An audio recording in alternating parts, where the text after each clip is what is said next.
Mireu, és aquí, em sembla, és un escenari idoni per parlar justament de la política d'habitatge. Nosaltres la farem des de la proximitat, atenent tots i cada una de les necessitats individuals. Nosaltres hem anat reformant diferents barris. Per tant, una de les línies és les remodelacions generals de barris que hem fet.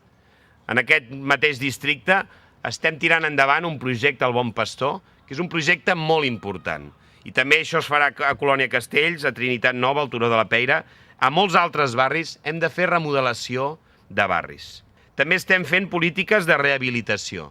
Ho farem a la Barceloneta, ho farem a la Prosperitat i ho farem en altres barris en el qual el que és important és ajudar a la reforma de les vivendes perquè aquestes tinguin condicions bones d'accessibilitat, especialment en els nuclis històrics. La segona gran línia és facilitar l'accés a l'habitatge. I certament nosaltres considerem que la construcció d'habitatge protegit és una de les grans línies que nosaltres hem d'impulsar. I ja ho hem dit, nosaltres en farem 12.000 els propers 4 anys. Però permeteu-me que us ho digui molt clarament. El lloguer anirà guanyant de manera gradual importància en aquesta ciutat. De manera que ha de ser absolutament preponderant. A més, volem ajudar a les polítiques d'habitatge des de la proximitat. I això vol dir generar oficines de proximitat en els diferents districtes i barris de la ciutat i allà què hi volem fer? Doncs assessorar personalitzadament a tots els ciutadans que tinguin problemes entorn a l'habitatge. Una primera línia és l'assessorament i la intervenció en les situacions de moving immobiliari.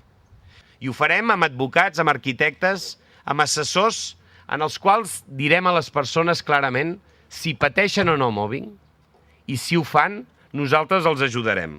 Un altre element important és que des d'aquestes oficines nosaltres hem de gestionar les ajudes al lloguer social. I després, a partir d'aquestes ajudes i aquestes oficines, farem el control i la inspecció d'aquelles situacions que suposin sobreempadronament i també sobreocupació.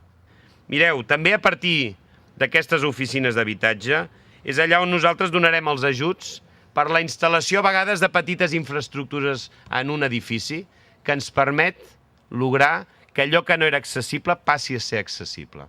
I això ho farem en el marc d'un treball també metropolità.